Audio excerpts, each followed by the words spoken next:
Apako nyingi Nyasaye maduong' moloyo duto kuom duto. Motimona kendo nyadichiel ng'wono ma ok dapim e okinyi ma tich abich ma kawuono. Jehova owinjo pako kendo winjo dendo kuom hono motimo. An mawuoyo kodi gokinyi kaka pile e chenro mar okinyi masani an Pastor Benard Otieno. Ana wuod Wiso John majakochia Kamenya.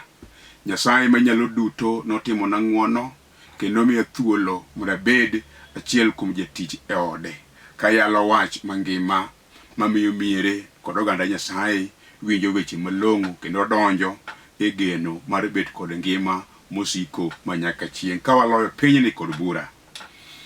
Atiyo tich Nyasaye e kanisa mar Foundation of Eternal Life Church Dandora ka. To kapok anyisi wach moro amora, tawacho kendo akwayi ni mondo ing'e Nyasaye otimo ng'wono mondo wabedi e studio mar Lolwe TV kawayalo wach makelo ngima. Chunya mor kod jo Nyasaye moloko ka mondo bedi girwa mar joluo ma wayalo e wach Nyasaye. Bende achaka jiwi kawacho ni neya, samoro chunyi nyalo gombri mondo nwang'ie ndiko moko madikonyi samoro kata kibedo kar kendi to koro isomo mos tiwinjo weche moko malong'o mamiyo chunyi duogo. Yadhi e simbi kanyo kama ondikni message no donjie tindiki wach matin ni Bible kati yor e namba mar 71920. We anoni namba no kendo 71920 or biro kawi masiling adek kende kama tibiro yudo weche mabeyo mamiyo chunyi duogo. Akwayo ni hawi maber e kinde ma chunyi waloni mondo chung kod wachno kendo timie mano.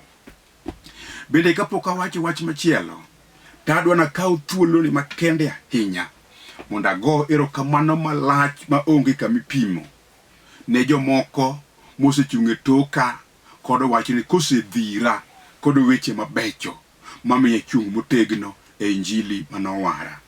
Adwa na go erokamano family mara mosechung koda e wachni. Jaoda Mary Atieno gi nyithinda duto, Nyasaye mondo ogwedhgi ahinya.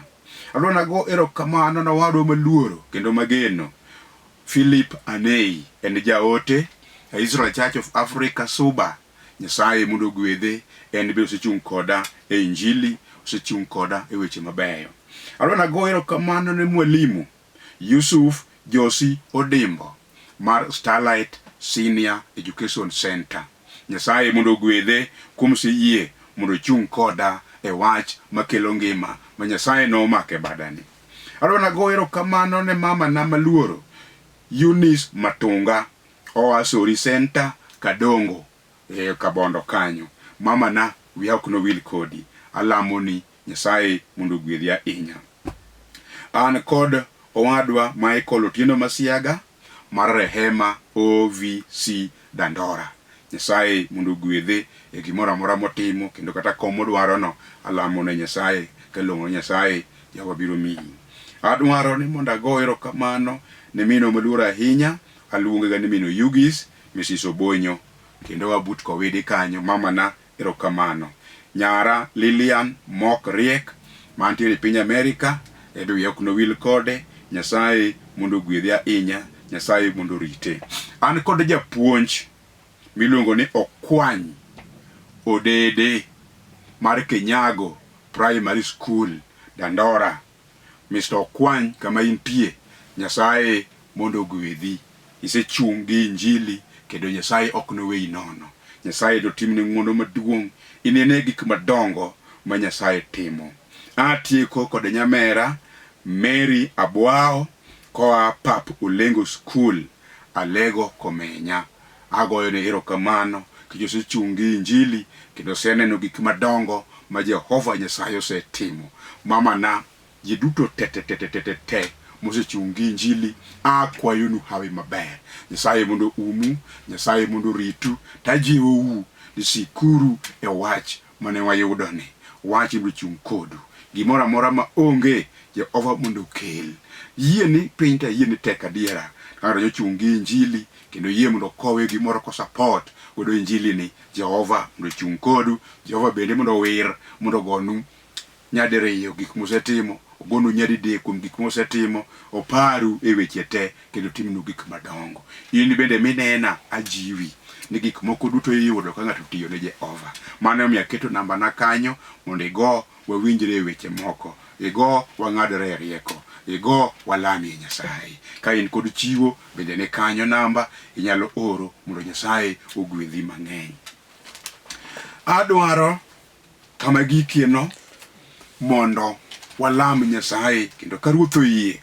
Ok ang'eyo kama inenae. Samoro in e ot pok iwuok, samoro inene mana e sime, samoro inene mana e YouTube, samoro inene kuma nade, ok ang'eyo.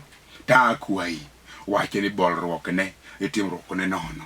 Ka wache ni omako chunye ka nomakono, goye chongi piny mondo walam Nyasaye. Wuonwa kendo Nyasachwa, osana jaler, agoyo ni erokamano gokinyi aseneno badi Nyasaye. Ayie ni ine miromo, iwinja paka, iwinja lama. Anagoni erokamano, anafuli ne piny ngima. Polo bende joneno, Jehova kuom gik madongo mitimo pile. Aluori Nyasaye, pok ni kudu wiwa nyaka nene. Setimo gik mane ok wapar ni otimre. Iber manade. Erokamano Nyasache polo, erokamano sana. Chunya ogeni mang'eny. Ok iko wichi kute nyithindi, te iko bere lilo. Ne mama ni kama entie, gi wach matek momake ni. Jaduong ni kiki wilgo. Ne kijana ni, ne nyako ni. Jehova yo, bed nyithindi moko tuori osipetende, moko leo gi weche mapek e dhod chunygi, gitemo to ginyal. Kawuono sana, inyalo chung kendo inyalo amalo, mimak bade ng'ato ka ng'ato, ma one teko ni mang'ongo. Jehova chung kodegi, migi kwe mar chuny, ibeje ka korgi okenge duto. An be mayalo wache ni Nyasaye, erokamano kuom separa, kuom keto wechegi e dhod chunya kendo elewa, mondo kony piny ni kod polo bedo be joneno. Akwayi kuom ng'wono, akwayi kuom hera, kata bede ng'ato nigi chandruok machalo nade, osandaro nikech okawo thuolo mondo ne kendo winji wache mang'ongo mikete dhod chunya. Akwayi kuom ng'wono Nyasachwa, gwedh dalano, ting'e malo, miye kwe, gole oko chandruoge, achidhane mondo ringo nyinge nwang' loch ewi gik moko duto. Alamo ka yien sewinjo kendo iko dwoko. Japuonj, ok achuno rasayo e nying Yesu Kristo ma jawar. Amen. In bende kama intie, Nyasaye mratego mondo mak badi, mondo iwachi ni amen kibolori, kendo ka in kod yie maduong' mondo ne gik madongo mosano iko mondo sano timeni. Adwa somo wache mondiki e kitabu mar Chakruok 3 matindo 20:21. Wacho kama: Adam nochako chiege ni Hawa nikech ne en min ji duto. Ruoth Nyasaye noloso ne Adam gi chiege lewni mag pien morwakogigo. Ruoth Nyasaye nowacho niya, koro dhano osedoko machal kodwa nikech oseng'eyo ber kod rach. Kik yiene mondo ocham olemb yadh ngima, nimar dipo kobet mangima nyaka chieng'. Thuon wach madwa wuoye sani wacho niya, oseng'wonona. Oseng'wonona. Mane wach ma Roho ma Nyasaye okelona gokinyi. Agombo kendo adukwayo gi chuny mar hera. Bolrie wachni, ichik iti mos mondo iwinj wach malong'o ma osana jaler okelonwa okinyi. Kapok iwuok mondo idhi e tiji, kwandi kaka jahawi, nikech gimokwongo monji gokinyi en chokruok mar injili maler gokinyi masani. Biro yude weche malong'o mabiro duoko ni geno, kata geno noserumo. Osana ni kod lengo, en kod dwaro, en kod honni kod ranyisi modwaro ni mondo timni. Sigana masomo e chakruok wuoyo kuom Adam kod Hawa machiege. Nyasaye mawuoyo kuome gokinyi ni nochweyo gik moko duto te. Eka bang'e achien ndiko lero chieng' mar 6 noneno ni ber mondo chwe dhano e kido machalo kode. Nobedo kod mor, chunye noduogo koneno kuchwe jal machal kode. No here e okang' mamalo chutho. Kinde ka kinde ndiko lerona nobiro mondo lime kendo noneno kama ber mosiepne mogeno ne nyalo betie, to nofwenyo ni kuom gik kata puonje kata kuonde manosechweyo te kama ne long'o mosiro nyalo dake niluongo ni puodho mar Eden. Noyiero kanyo eka nokete osiepne mogeno ma nyathine mogeno gi chunye, nokete kanyo, nogene, nohere, nomiye gik moko malong'o manodwaro ni mondo dagodo kanyo mosiko manyaka chieng'. Paro ni mondo dagi ndalo moro koro onge, ne onge. Nyasaye ne dwaro ni mondo dag kanyo manyaka chieng', omiyo nomiye mana gik moko mayot kende ni mondo riti ni kik ocham olemo mantiere e chuny puodho. Mano kende chik manomiye. Gimoro amora mane ni kanyo ne nie bwo teko kod lochne. Nochako gi nying, nomiyo gik mabecho, to mano kaka Adam nodak kalong'o kaber koluoro Nyasaye. Nochako neno kende ni jalno konego bed kende, nokelone dhako. Aparo ni kanyo isesomo kendo kanyo iwinjo. Kata kamano kik wiyi wil, thuon wach bada wuoyi wacho ni osengwonona. Kane gigolo kendo ne gidewo chik maber ma Nyasaye nomiyogi, gigolo chikno kendo giwinjo chik machielo ma jasigu ma Satan okelonegi bang'e kokalo kuom thuol. Jehova ne ok obedo mamor, ne iye owang'. Kata kamano winjie gima Jehova otimo e wach masomono. Jehova nobiro mondo one osiepne mogeno miluongo ni Adam kod Hawa machiege. Kanochopo e puodho to yudo ka jogi osedhi ataro mar wach maber manyomiyogi. Ne ok omor, ne gidong' duge, ne giringo ma gipondo. Nyasaye nopenjo Adam, to in kure? Adam nokone, nyawinjo kiwuotho e puodho to nyoluoro hewa nikech nyo an duk. Iwinjo ne hera ma Nyasaye ochako godo kod Adam ka oseketho moringo pondo. To kama somo wacho niya, Jehova oloso gi tekone wuon, gi riekone wuon law mar pien, kaeto miye mondo rwaki. Ne ok odwa neno osiepne kata gore piny kata opodho kata richo osemiyo ogwenyore kod chike mabecho ma Jehova nyomiye, to nyise hera maduong', hera bang' podho, mae hera mokwongo. Ong'wono ne okone niya, kik iwuoth duk, to we mana mi nanga mondo irwaki. Kawuono gokinyi ka wan ka, adwana wuo kuom wach mang'ongo. Jehova oseng'wonona, awacho ni niya, katimo nenda sama onyachuo chunyi, in bende in kod nendi minyalo timo kuom gik manade mosetimoreni ma jasigu osewuotho godo e nyimi, miseluwo godo bang' jasigu, mitimo gik moko adiera ma chunyi wachoni ni ana to gima ng'eyo ni ka Ruoth oduogo sani to ok anyal dhi e dalano, ok anyal lweny nikech asegora piny maruomora kuom wechena, kuom wuodhena, kuom timbena. Ok osemoro Jehova. Kawuono Jehova Nyasaye mama yalo wachne oseng'wononi kuom mano. Bed kod chir mondo ichom Jehova. Parie niya, Adam osegore piny, oseruomore piny, onge gima ber ma Adam otimo, to biro oloso nanga, okone brigengri, bi mondo wago mbaka, bi mondo wawuo. Ang'o miyo giwuoyo? Nikech Jehova omwonyo mirima, Jehova onyiso hera, Jehova onyiso ng'wono. Kawuono ong'wono ne Adam kokone niya, kata iseketho kamano to pod adwa mi nanga mirwaki. To mano Nyasaye monengo paki, to mano sana monengo tine, to mano Ruoth monengo dene nyinge, to mano Ruoth monengo timne gik malong'o. Mano miyo ka wan ka, osiepena, chunya wachona, ok odeore ni chandruogno chalo nade. Be nini manyikele? Be nobiro kikia? Kawuono e chuny okinyi, Jehova biro kod wach mang'ongo. Odwa ng'wono ni kuom wachno. Obiro gokinyi oyie mondo weni ketho ni. Akia ni be wache ni be donjo ni.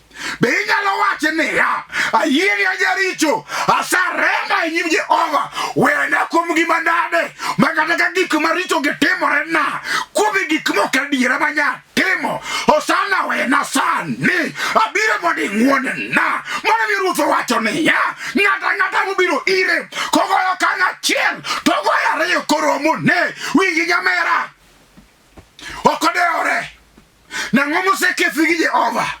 Winjo wadwa ok odeore.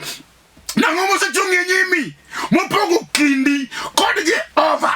Akelo ni wach makelo ngima sani maduoko geno manyose rumo. Akelo ni wach sani manyalo malo kod dala mosenjawre. Akelo ni wach sani manyalo malo kod tuo mosemaki matek ma ok inyal. Tuo no nyalo ringo ma bokong'eyo kuma no ai. Bende ok adwa ng'eyo, ok adwa donje historia mar tuono, to adwa donje wach mang'eyo ni Jehova ni kod teko mar changi sani. Obiro ng'wononi. Obede gik moko osekethore moduore monjawre. Ma wach moro nonyumore modonjo chutho kama nopidhe mogik chutho modhi fut mabor. Jomoko osetemo koda juke magiomo jorieko mag thuro kama gipimo negi gik maricho manotimore dala. Kawuono tabiro mondo awachni niya ok wadwa dewo be ok wadwa ng'iyo kaka gigo nochakore. Osano osekelo ng'wono. Obiro ng'wono ni sani be tuoche maricho mag ndulme magoyo ji e dala magoyo nyithindo piny. Kawuono Yesu osebiro kod ng'wono mang'eny. Odwa ni mondo ong'woni kuom gima nade. Obed dhier maratego momoko chutho ma gima inyalo tim e dala kanyo onge. Kawuono abiro kod Yesu ratego sana mane kod ng'wono maduong'. Ong'won Adam momiyo law morwako. Kawuono abiro ng'wono ni in bende motim ni gik malong'o. Abiro kod gweth maka Jehova ma ng'ata mowinjo kobiro kobolore nyim Jehova to ok anono. Ok ang'eyo chandruok mikale. Chandruok samoro osemi wacho weche moko mag chuny lit ma pi wang'i ochwer e nying Yesu ratego to ndiko lerona e fweny ni en oywe pi wang'i. En oywe pi wang'i. We ywak koro. Osano osebiro en kitamba mar yweyo pi wang'. Obedi pi wang' mane ma osetimore, mosekethore, mosenjawore, moseduore miparo ni koro onge kama inyalo luorogo michak itony. Osano oseiko tony. Oiko kar tony kama pi odeng'onie no, kama nam ochung'e nyimi no, kama got ochung'e nyimi no. Osano oseiko kamoro malong'o modwa ni mondo ikal. Iwinjo ok inyalo loyo jo-Israel ma chunygi omoko. Giywak ka giridho nam ka gichaki onge.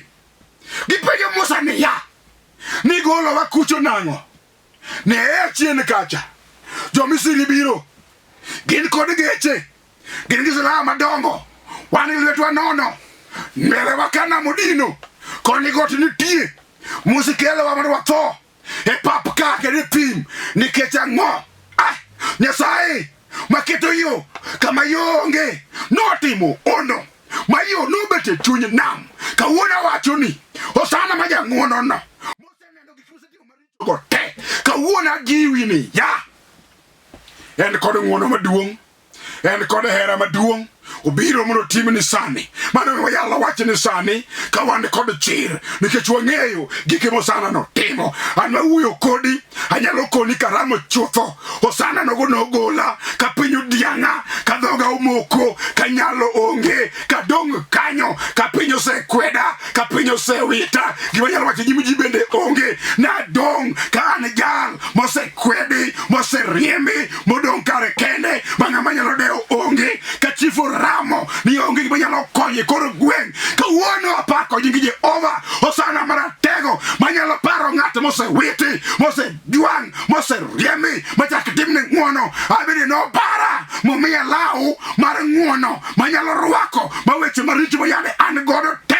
Osano ng'wono mawito kucho madong' kapako nying Jehova. Abiro yalo Yesu ratego kawuono gokinyi awacho ni karamo Osana biro chung achung' kodi obed wach mane mananyuolo dagi ni ok timre kawuono gokinyi jal moyie kuom Yesu ma wayalo ndiko lerona osana biro chung' kodgi.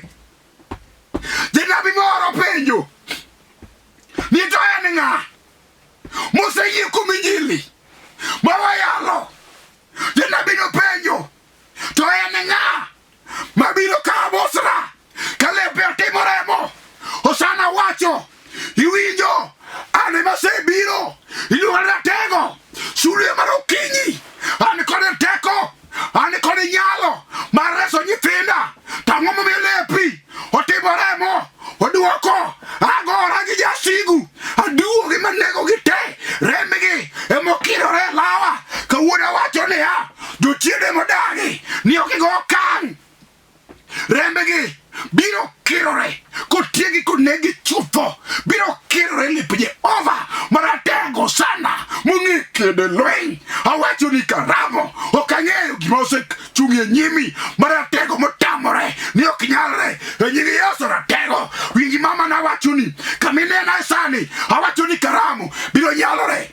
Winje duong' awacho ni karamo biro nyalore. Gima tamo Jehova onge. Mae sa ma chunyi wacho ni niya anyalo chung' mamak nyaka TV mineno no makodi ruoth an bende chung' koda malo kendo ya koda malo. Osana ni kod teko, osana ni kod nyalo. Ratego nogo pod ngima obedi gima osekethore kar tich ma biashara wanye chako maber nyose gore piny e lowo ka jomoko dwa discourage giwacho niya wadongi bende watemo kuondegi donge ne wagore mana piny idho kori paro nade idwani mondo item iwinjo weche doko chunyi go piny ibiro kadho sani. Obed jok mosego lam e boma ka botami ma jomoko dok dala mawacho ni onge tije.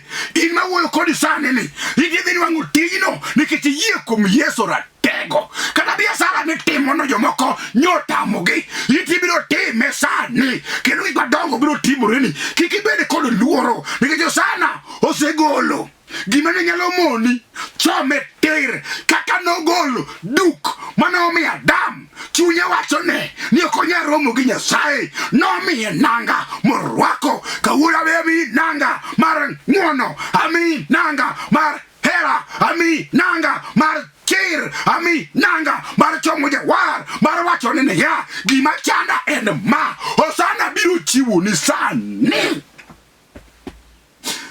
Winji mamana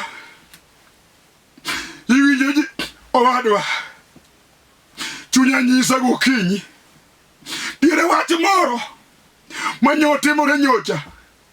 Samoro kiparo wachno chunyi yalo ni weche moko maonge korgi masira kod luoro kod gik moko adiera nyalo donjo ni wache ni an koro kama giki kata kolo yadera mondo ae pinyni atemo gi yore te okaseno gik malong'o abiro mondo jiwi osana ma jang'ad bura kare.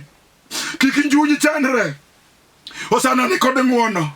Kik chunyi chandre osana ni kod duoko. Kik chunyi chandre osana oseng'wono ni mang'eny. En emoluongi ni biya kata bede ni gige ni te nyose dure molal. Chunyi ojony, chunyi ool. Iwacho weche moko mare ng'at mok nyal. Kawuono biro mondo awachni chak ikaw weche malong'o mare jal manyalo koni osana ni gik manyien idwaro mondo ichiwna ok nolal nikech richona. Kaw law mar ng'wono maduong' ma Jehova osekelo e nyimwa. Osana ni kod teko, aluoro nyinge en kod kwe, aluoro nyinge en kod gweth, aluoro nyinge en kod duoko. Nikech ang'o? Ndiko lero ni kuom yie duto kuom duto nyalore. Onge gima notame ma ok otimo. Chunya moro manade gokinyi kaparo ni an bende osano chung'na e kedo, kaparo ni in bende osano chiwo ni duoko, kaparo ni in bende osano gima long'o monyalo chiwo ni sani. Okinyi ni mino bedo okinyi malong'o minyalo wache niya Erokamano japuonj kuom kelo weche malong'o momi ng'wonona anani abekare ng'wonona anani osana abekare weyona abiro mondo ajiwi osana ni kod duoko en kod gik malong'o en gik mabecho biro miyi sani kata osekethore miparo nosekethore ok nyal tamo jawar chako duoko e wang'e obiro duoko e wang'e sani kata obed gima nade osana ni kod duoko kata osekethore osana ni kod duoko oseng'wono ni sani osana oseng'wono ni chome tir sani mano chunya nyisa ok ang'eyo wach moro amora mikadhe akia wachno kaka ochal kata otek mano soe nyaka dalau kanyo mowachi ni ok nyalre dhi nyalore kawuono omiyo wacho ni karamu ni kiyie to go chongi piny mondo walam Nyasaye kendo siem wach matek no sani Jehova pok nokudo wiya aselame nyadi mang'eny to ochung'na e lweny en ema en kod ng'wono mang'eny mobiro rwakwa godo kuom law gi weche malong'o otimo ni sani go chongi piny sani mondo walam Nyasaye kama rach matek mineno ni ok nyalre no biro nyalore sani gima tamo Jehova onge pok oyudi go chongi piny wuonowa kendo Nyasachwa osana manyalo japuonj abiro e nyimi kabolora nikech arem aonge nyalo osana onge teko ine ma in kod teko ine ma in kod nyalo osana chungi e kedo itimo gik madongo machalo nade akedo mama lweti sani jaduong' ni bende ni lweti osana akedo jali lweti ing'eyo gima nade mokadhe Jehova yo osana yo en ng'a madichung'ne lweny en ng'a mading'wonene en ng'a madilochne ka ok ni minyisori e lela mimakone yembe ma Satan osechunge mbelene osana kwayi kuom ng'wono timne uno wene richone ng'wonene mang'eny lochne yaye Nyasaye timne gik ma ongo mondo bedie osana an kod yie maduong' isetimo gik madongo medie nyadichiel kendo alamo ka yie e nying Yesu Kristo ma jawar amen. In bende akwayi ni mondo wachi ni amen mondo ne gik malong'o ma osana biro timoni iwinjo adwaro ni mondo isom kendo ne namba maketo kanyono namba naketo kanyo gi weche ariyo wach mokwongo wadalamo kodi Nyasaye ubedo wach moro masamore chich godo ni ok nyalre biya go namba no mondo walame Nyasaye wang'adre rieko iwinjo aselemo ji mang'eny asedhi mire mag ji mang'eny asewuotho kuonde duto kayalo Yesu ratego osanda ni kod duoko wa namba no mondo winjire weche moko osano chungi kedo biro kedo nwa bende namba no benda keto kanyo mondo kadi pono ni chunye walo ni gombo mondo chungi kodwa wan kod chiro por kanisa kanyo nywa lo waso jakugosta kugedo podwa komo ge kamoro ang'eyo samo chunye lo walo ni bae simiti achiel kate bae ariyo kate bole bana musmal gima nade me yudo